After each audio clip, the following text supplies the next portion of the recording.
Hello, everyone. Welcome back to the Improvement for Imbeciles podcast. I'm your podcast host, Natalie Etched, and today we're joined with a very special guest, Shaline. Hi. So, Shaline is actually former Miss Philippines and former Miss Sacramento, and we're going to be talking to her today about her business and also how to break out of a scarcity mindset into an abundance mindset. If you're new here, this is where I share ways in which I'm getting my shit together so that you can get your shit together. So, today we are going to be sharing ways we have broken out of a scarcity mindset. Firstly, I want to ask you, what is your experiences with a scarcity mindset? I think growing up in poverty was definitely a scarcity mindset for me. Just not having a lot, and my mom didn't speak English, coming from nothing and coming from a third world country and being the first one born in America and watching my mom have to work 2 to 3 jobs just to make ends meet. She's such a hardworking person. You know, she didn't make a lot of money and didn't speak English.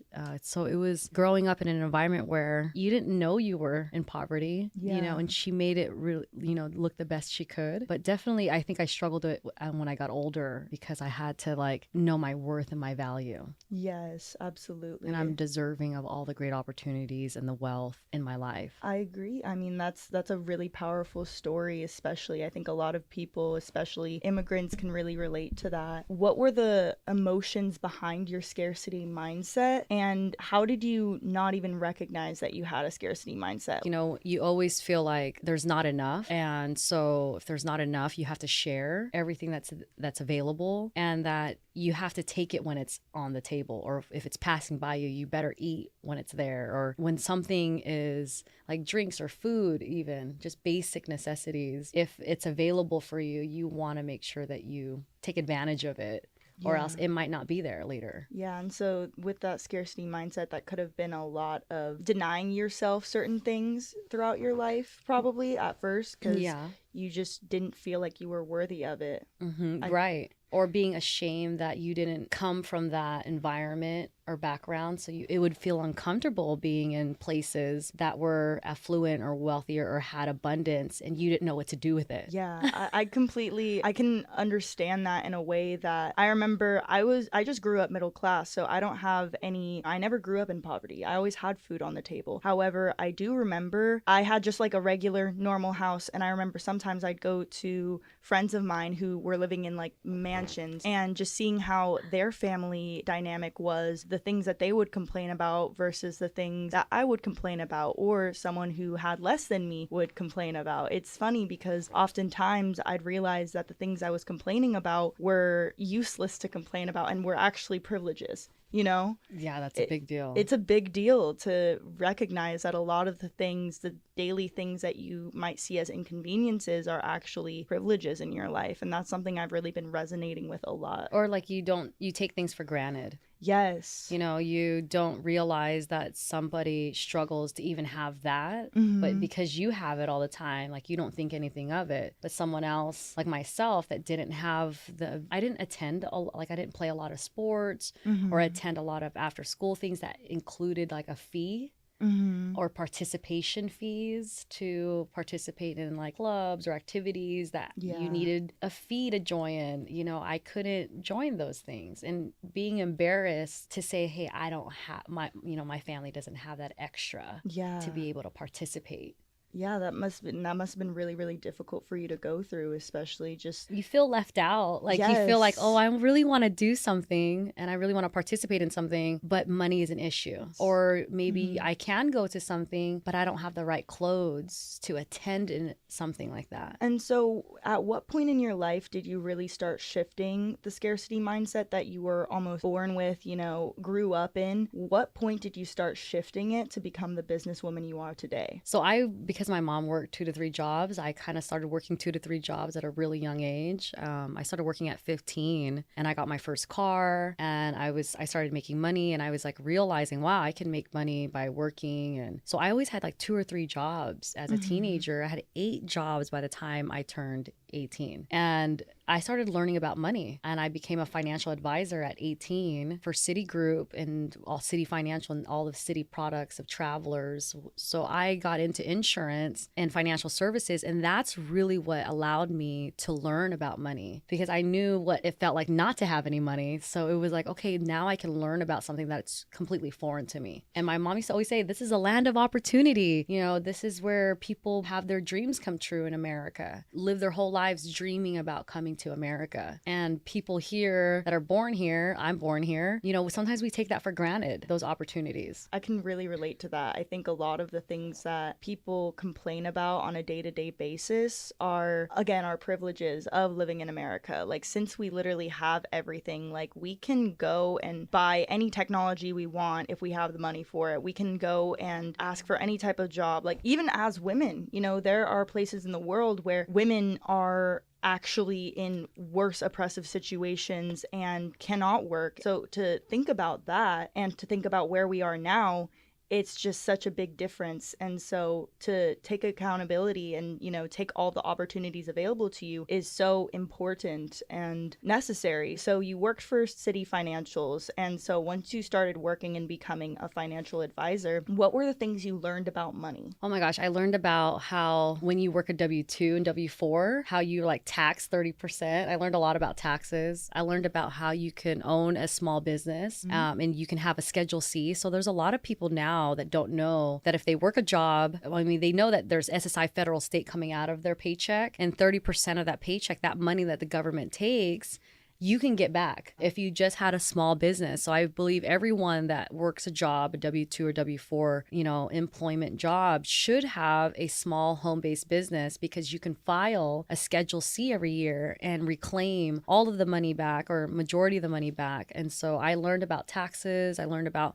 starting businesses and corporate credit and how insurance you can monetize off of it, and the rule of 72. So there's all of these. I studied for my securities license, learned about mutual funds and compound interest. And so that really helped me to learn how to like be debt free, be cash rich. It's almost somewhat evil too, because, you know, people who are in poverty who don't know these things, it's if they just had financial literacy, they would be able to do a lot more with their money and stretch it. Yeah, I mean, I even tell businesses nowadays that, and I consult, you know, I've been consulting businesses and executives and CEOs for over 20 years. If you're cash rich, leverage, you know, OPM, other people's money, which is the bank and institutions. If you set yourself up right, you can use the bank's money to build more wealth. Yes. Versus using your cash. So there's a lot of strategies out there that no one talks about. And a scarcity mentality is hoarding, like where people feel like they can't share this information because it's going to take away from them. They'll gatekeep information, people, opportunities. That's a scarcity mentality. Scarcity mentality to me is it's a fear-based. Either you're afraid to share because you think that if you give it to someone else, you won't have enough for you. Yes. And I've never had that mentality. Well, I mean, I didn't have that mentality when I got conscious to there's more than enough. There's way more than enough. There's nothing that I can give you or share with you that's going to take away from me. I'm going to be blessed even more. And really, you learn with money is that if you share money and do more transactions with money, you make and grow more money. Yes. So me doing business with, like, I champion women businesses, always have, and always champion other successful women business entrepreneurs, because women are usually not taught these tools traditionally. And two is that if we share money and resources to help each other's businesses, I'd rather support your small business than to support like a big box company that's big corporate, you know, that they're not giving to the little guy or the mom, the stay-at-home mom that has kids to care for and she's not working, but she has a home-based business and I can buy my makeup or my candles, or so I'd rather support a small business and give my money there than to buy it from Amazon or buy it from, you know, a big box company. Well, that's often what people don't recognize is they will complain about prices for small businesses, but it's not just about the product itself. It's you're supporting a small business. Yeah. business. Oh, well, I'm buying this candle and it's $15. Well, you can go to Bath and Body Works and buy a candle for $20. So if you're complaining about a small business's prices, you need to also be complaining about these big brands. Like, you'll go to Lululemon and spend $100 on leggings, but then you're not going to support your friend's startup company where Right. she's like making her own clothes. And you'll be like, Yes. oh, you're charging that much for clothes? Well, she put her hard-earned time into that. You got to realize that she's not mass making products. So that's one thing. Like, I always support local businesses. I love like flea markets and, you know, little craft fairs. That also goes into an abundance mindset because you Yeah. know what you give will always come back. You know, like when you have like more of a personal connection with why you're buying something, it's a lot more special and authentic, honestly. Like, I I don't know. agree. It's like the energy of the item is a lot more sentimental to you. Yeah, and I'm sentimental, and like, you know, they put their love and care and time into it. I also want to talk about scarcity in the sense of emotional scarcity. I think a lot of people have a difficulty with this idea that there is not enough empathy to go around. And I know we were talking about that a little bit earlier, but I think that's something I've struggled with, you know, growing up and not feeling emotionally heard and just having a lot of things happen to me that has made me emotionally shut down a part of me that opens myself up to giving to other people emotionally. And I think a lot of people can relate to that. Would you say you relate to that too? Yeah, I mean, I had this minister, this woman that told me, Shaline, you know, you operate from the overflow of God's love. Fill up your cup. You know, and you do things to do self-care and to take care of you. So then when you interact with other people, that you really come from a space of overflow and abundance. And so I've always come from the mentality of giving more is better. We're better together than we are apart. And so emotionally too, it's the same way. Like, me giving you love and patience and empathy and care and consideration never takes away from me. And really, in this day and age of our world, we need more care and consideration and kindness. Like, we're so quick to judge and to bring someone down, or to, you know, talk negatively about someone or critique someone. I always say, I have a saying that says, you know, I have this so much time for the improvement of myself that I have no time to criticize others. I have no time to criticize you. Life is hard enough. Why do I need to make it harder? Also, it's because I've been through so much trauma in my own life. I don't want that for someone else, you know, and you never know where someone's coming from, what if their family is in sickness and disease, if their children is in the hospital. And there's so many factors that can happen in life in a split second. So I always say that, you know, when you come into interaction with somebody, you don't know where they're coming from. You don't know where they're coming out of. And to be able to see somebody and to acknowledge them, to allow them to feel heard and seen, is the biggest gift that you can give people. Being kind has become taboo in our society now. Like, with social media, people think that being a kind person is like you're going to be stepped all over. And no, you're not. Being kind is not letting people step all over you. It's just having basic respect and decency for other people and having empathy for others. And when you have this servant mindset, it's almost like a servant mindset. Like, you serve people, you will automatically get that back because you know that you are full yourself. It's easier to be negative than it is to be positive. So easy. It's way easier. And I think that's a habit you have. It's like a muscle. For my life, I had to like build that muscle. Coming from a poverty or a scarcity mindset or a fear mindset, you know, I had to train my mind all over again. I had to break down the walls that were no longer serving me. And I had to really embrace something and walk by faith and not by sight, and surround myself with people that I admired. And when you look at successful people, there's a lot of fearlessness. There's a lot of courage. And so they're going to will their lives to be able to do something better. So I think you got to always think of the glass is half full. And people are always like, well, you got to be real. And this is what's really going on. Yes, but I'm not going to have a pity party for too long. I agree. Like, let's talk about it. Like, I'm not a person, I'm skeptical. I talk trash about things, but to a point, when is it going to end where we're going to start beginning to build something better for the future? Agreed. Thinking about more of the solution aspect of it rather than all of the problems that can occur. I think that really goes into having that scarcity mindset, because when you're in scarcity, there's so much fear, and it's like, well, what if this doesn't work? And What if I'm never going to reach a successful point in life? I'm not going to give to anybody else because I don't know where I'm going to be. But we're not always meant to know. And Yeah. sometimes we have to just really trust that what we give will come back to us at some point in another. I know some people, especially online nowadays, they're like, don't believe in karma, be karma yourself. And, but to be honest, I believe in karma. Like, I believe that what you give out, it'll come back to you at some point or another. Yes, it might take a minute, but it's not our will, it's God's will. Like, at the end of the day, it's God's will be done. Like, Right. you aren't God. You can't go and cause harm to someone else and have that not come back to you. If someone did you dirty, they will pay for that at some point or another, but that's not your job. Yeah, it's not your job. And I think I just always had the mindset of, be good, do good. Be good, do good, and stay in my lane. So what I did is, like, I love the biblical saying of, like, think on things that are good, righteous, and true. And I stay in my lane. It's very simple. And I think we make it harder on ourselves. It's really about who you surround yourself with. Are you holding your virtues and values close to you? Are you taking action with those virtues and values? Because you could say, oh, I'm a good person and yada, yada, yada, but you're not kind to a stranger. And I don't think that we have enough empathy for other people. Agreed.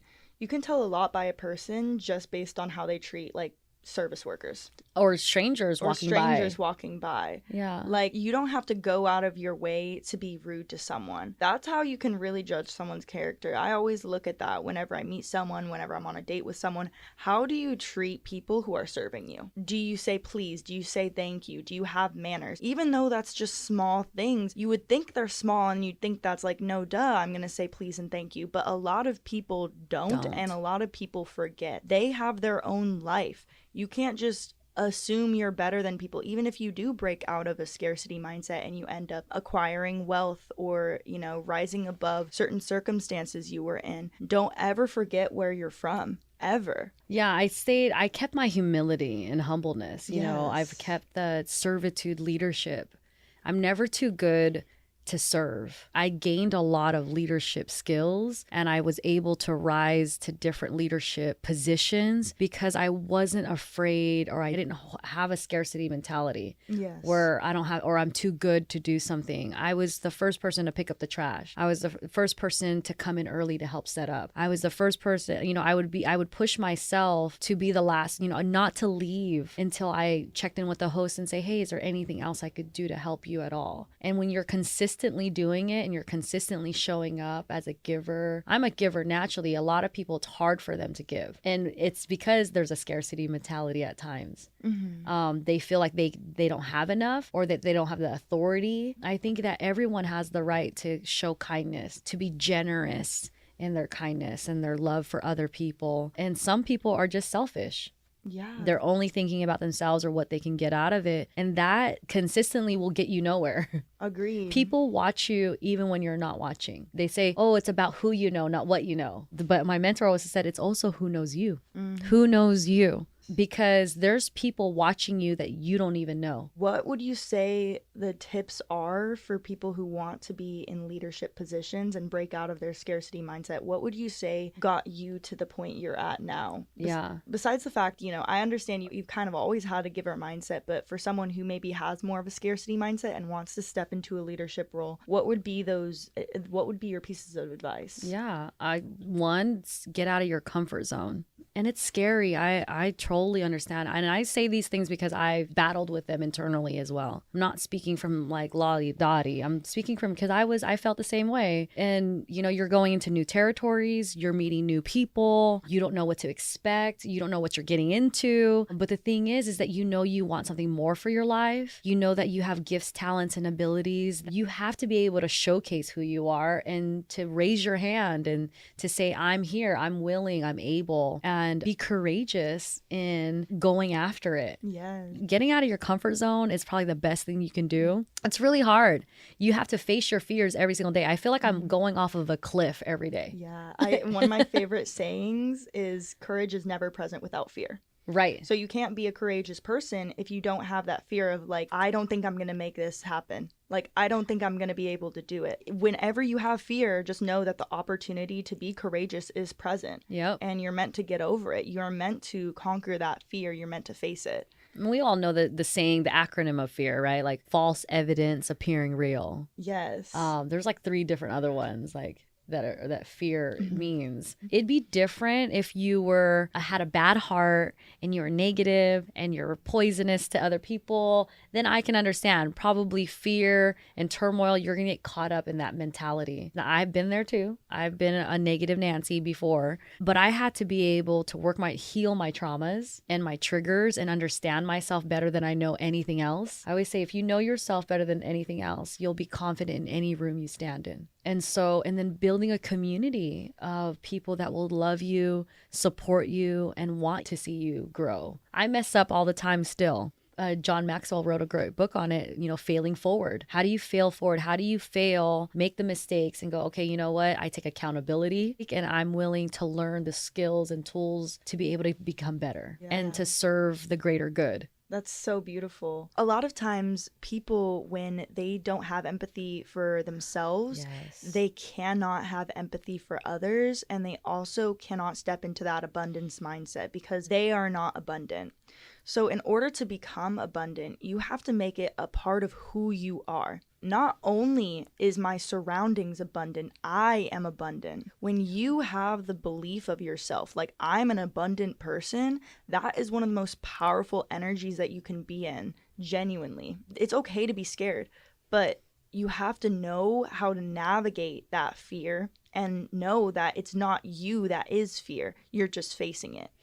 And it takes practice. It's something that you have to continuously practice. I get fear that comes in every day, but despite me being fearful, I still do it. And not all the time, though. I've failed flat on my face and retracted or retreated at times when I feel like I'm not supported. And, it's still a continuous practice for me to show up. You hit a point that I think is really important in the sense of like, I have to love myself enough to love you. I have to give myself patience and empathy so then I can give that and extend it to you. If you can't even give yourself patience and kindness and love and consideration, it's extremely difficult to do that for somebody else. So a lot of times you have to take time out to heal and to love yourself and to know that you're important. You have a purpose in your life.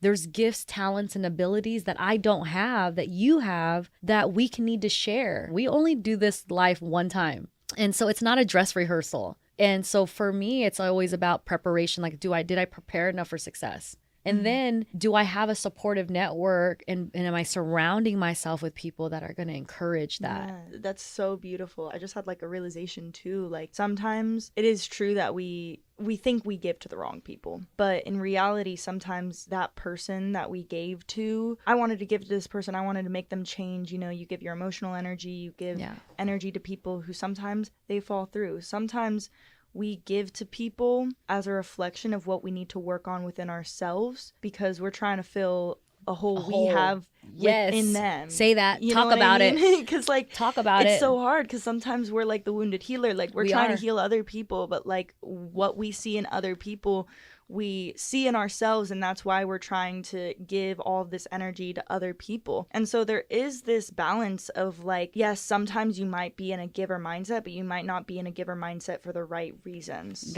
You know what I mean? You might be in a giver mindset because you're trying to like fill a hole within you, get something. Sometimes it is literally that. And that's what it is that's why when my mentor told me like, fill your cup up first, make sure you're whole. Make sure you're healed. When I do women ministry work, I have to heal the things that I need to heal because I can't minister and speak out when I'm projecting or I have unhealed trauma and now my fears or insecurities are now guiding you. That's not right. It's not giving you the freedom to really fly. I'm holding you back because of my fears and insecurity issues. And that's what most people do. Yeah. They have insecurity issues, they have fears, they have scarcity mentality, and those lower vibrational feelings, not that they're not valid and that people have them, because we do, but how are you using them? Yes. Are you using them to say, hey, for me, I say, hey, like, I have trauma, I have issues that I'm working through. I'm human. But as I'm healing that, as I'm taking accountability for my experiences, how I showed up, the thing is that what am I going to do for you now? And a lot of times, most people, and I mean, haters are real. And you're always trying to get away from the haters. Right. Right? Yeah. Like, you're always trying to say, like, I don't want to be that person that brings people down or crabs in the bucket. People talk about, their families. They're trying to progress, get an education, get a better career, start a new business, and everybody wants to play it safe. Everyone wants to tell you, no, don't do that. Don't dream big. Isn't that scary? They're going to throw all of these reasons why it won't work. But if you go to an entrepreneur and you go to a successful person, they're going to tell you, no, go. You can absolutely do it. Oh, you need tools and guidance? Here's some tools. Here's some resources. Here's some door. Let me open some doors for you. Let me invest in your business. Let me buy your product. It's like, who are you hanging out with? No, don't do that. Don't go there. You don't know those people. They're not your friends. Or, they don't like you. Or this is a dumb idea. This critter brain is going to constantly talk to you out of your goals and your dreams, and that you're not good enough. And it's really, you have to kick that out of your head and tell it to be quiet. Exactly. I think some people will project onto you what they know they couldn't do, but they're not meant to be in that room with you. You know what I mean? Unfortunately. And that doesn't mean they're not a good person. That doesn't mean that they're not a good friend, a good family member, whoever they are in your life. That just means you have different purposes in this life. And that's okay. It's okay to step into a room alone and be scared to step into that room alone. But you stepped into that room. All day, every day. You stepped into that room and you talked to the people you needed to talk to. Yeah. And now guess what? A new door is going to be opening for you just because you didn't listen to your brain and all those people telling you, oh, you couldn't do it. Yeah, absolutely. I think that you still gotta, despite the fears, you gotta be courageous enough to stay the course. And if you know your heart is good and you know you're showing up, that's where it's at. And find the people that are going to champion that. It's hard though, because when you're working in teams, or you have a career, or at work or at school, you have to work a lot of group projects. Not everybody's independent in their business or their job. And so working with other people, you're always going to get a negative Nancy. You're always going to get someone that talks behind your back or is intimidated. So they have to dim your light, or they have to strategically move things around, or make you look bad, so then they can have the position, or they can be seen as valuable. And that is a scarcity mindset. What I've learned is all I can do is control how I show up and what I do. I can't blame anybody else. I can't assume. And that's hard for me, because I think coming from abandonment, coming from trauma, coming from value, scarcity, you're battling these things from your past, and you're having to show up and say, you know what, I'm worthy of this. I deserve to be in the room. I deserve to sit at the table. And I want to be at the table where decisions are being made for people like me and my friends and family. If it's impacting us in a way, I want to know about it. And I want to be able to champion and know about all the great things you know, or about the women that are in our lives and the people that are doing positive, great things, because I don't want to have to do it all. I can't do it all, but together we can do it. We can get way farther together than apart. So I always say, build a community. I'm always looking for a community of people that are positive and supportive and are amazing at their field. Because I'll be the first one to say, you know what, I'm not good at that, but you are, she is, he is. That's who we need to call. I agree. A community is important. And so, like you said, some people will develop a scarcity mindset because, in some ways they outshine you. But think about, you're on a stage.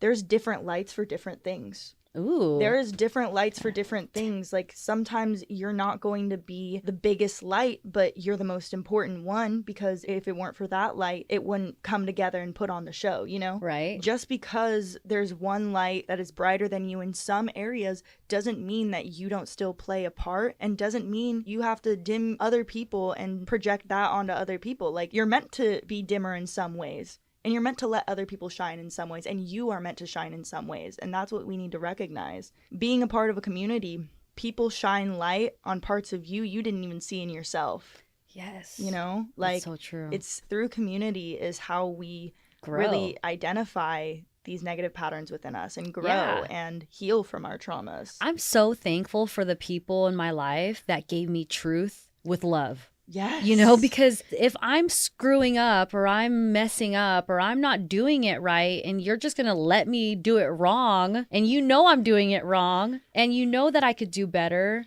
it's really mean. It's mean and it's unkind and it's not cool. Versus, you know what? I love this person. I care about this person. Even if I don't know you, just because I don't know you doesn't mean I can't give you opportunity. It doesn't mean that I can't introduce you to someone that's going to get you closer to your goals and dreams. It doesn't mean that I can't learn more about you and go, wow, what are things that are important to you? So then I can give. I might have something in my back pocket and you need it and I just didn't know. But a lot of people with their scarcity mentality will leave it in their back pocket, that won't share, that won't give, that won't mention anything. You're only as good as your weakest link. And so I always think of like sports and business. It's like, you know, if coach is going to call the play and play the play, I need to know my team members. I need to know who's on the field, who's putting in the effort, who's coming to practice, who's showing up, who's giving it their all, and who has a bad attitude and who has like a winning attitude and is a team player. Yes. You want to play in life with a team and that people that champion you. And you want to stay away from any bad vibes. And there's a lot of people that when you're rising up, people want to bring you down. It's the crabs in the bucket mentality.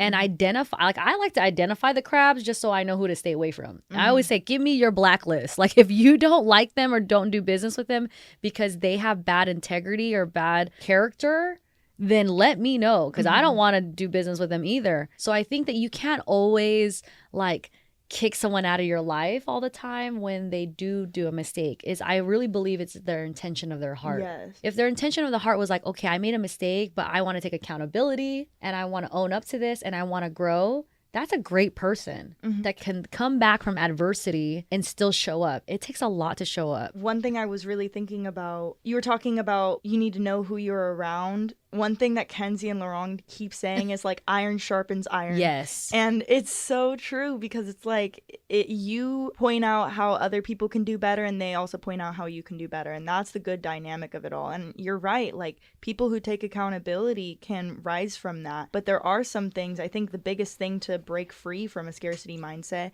is to know yourself and don't just love yourself for the good parts of you, the parts of you that you show to everyone. Like know the parts of you that you don't like about yourself, that aren't pretty about yourself, but at least you can identify them. Yeah, because you can't change it if you don't know it. I always refer to awareness as kind of like a mosquito. So it's like sometimes we're unaware that a mosquito is sucking the blood out of us. But as soon as we come aware of it, like there's a couple choices. We either smack the mosquito, we either just wait there and watch the mosquito as it sucks the blood out of us, or we shoo it away and it keeps coming back. Yeah. You know, and that's literally how it is when it comes to our negative patterns and stuff. It's like you can ignore them, you can literally watch them deteriorate you, or you can actually solve it. Exactly. Yeah, and I'm all about like nipping things in the butt. Like if I'm doing something that I can do better, I want to nip it in the butt as fast as possible so then I don't create a habit, a bad habit. I think a big part of getting rid of your scarcity mentality and all these fears and stuff like that is also learning where should your mind be focused on and what is your character and who are you at the end of the day, and do you have values that you stand by or virtues that you believe in? Because we don't talk about virtues and values enough. We don't talk about good character enough. It's very easy to get caught up in the superficialness of life. Agreed. You know, the look good, I gotta be hardcore, I gotta do this, I gotta do that, I gotta post this. It's about what money can never buy. Money can never buy virtues and good integrity. Like that is something you build.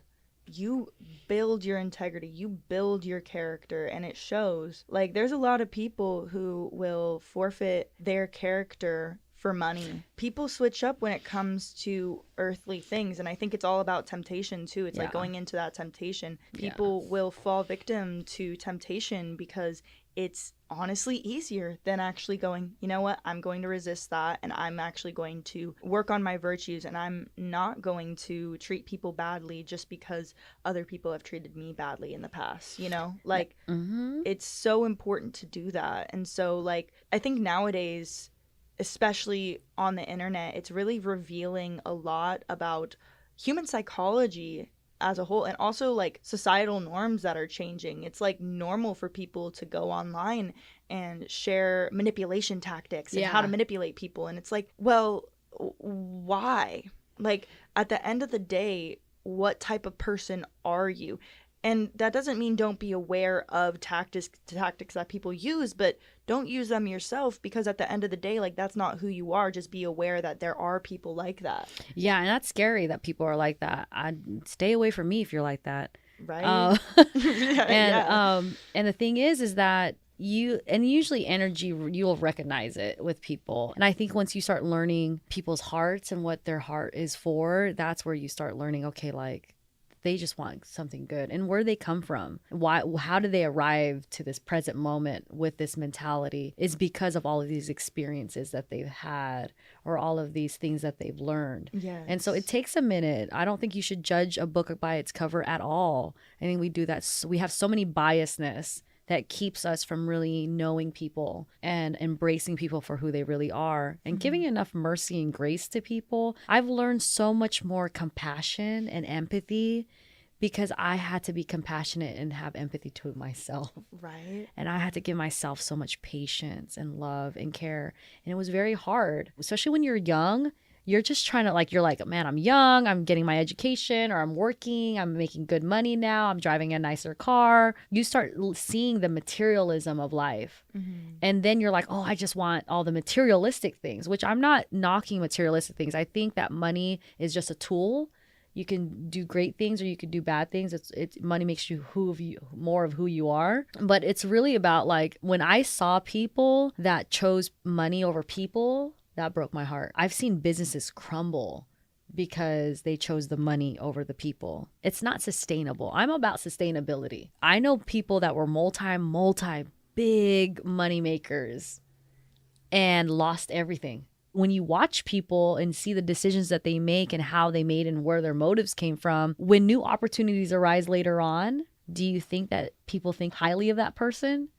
No. You really are building your brand. When we talk about a lot of branding now. I think the reason why I got to places in my life and positions in my life is because they know my heart and my integrity. Mhm. They know that behind closed doors, I'll do the right thing. You can't be lying, cheating, stealing, and doing all these things and then believing that you're going to get success. You might Yes. get success for a little bit. You'll get short-term success, but it's not sustainable success. It's not long-term success. And people will Exactly. remember. People will remember what you did and what you said and how you did it. They'll think to themselves, I don't want to do business with that person. Throughout all of this, how did you really start Hydration Love? Hydration Love was a company that I created because nobody was talking about water and the Mhm. truth about toxic bottled water. And I was a nerd about water and holistic nutrition because my family has a background of disease, sickness, illness, cancer. My dad had a stroke. Half of his body got paralyzed. There was so many daunting things in my family's health that really freaked me out, and I was scared. And it was the motivator for me to find preventative health. And so it was really born from me losing 40 pounds just from changing my water, getting rid of my acne and my eczema that I had, getting off of thyroid medication and migraine medication because I suffered from migraines 2 to 3 times a month, which was affecting my work. And then about a year or two ago, I rebranded it to Hydration Love. And so now Hydration Love is really an education and sales platform where we facilitate the sales of medical devices in the alkaline ionizer industry. I always say Hydration Love is a company that cares. We want to spread the love through hydration. I did not know how bad bottled water is for you. I did not know that it was extremely, or not even extremely acidic. It was acidic, and it's there's different types of water, small water, big water, and the type of water we drink impacts how hydrated we actually are. Like, I didn't know any of that. Oh my gosh. And it's so mind blowing because you think water is just water. Yeah. You're like, what do you mean? And when I first heard about it, I was like, look, I was on the phone with a good friend of mine. I was like, are we really talking about water right now? Out of like all the subjects in the world? And he was like, yeah, I'm really talking about, he's like, you got to check out this medical Japanese technology. And I'm like, technology, medical device, water? I was like, okay, I'll check it out. Like, I'm willing to be open enough to learn. Yeah, and that makes a lot of sense too, because like years ago, when water from different bodies of water was actually good for us to drink as humans, we would get all of these alkaline minerals in this water that would help us. But now we don't get that. Like, the tap water has minerals that's put into it, and then bottled water is just Trash. horrible.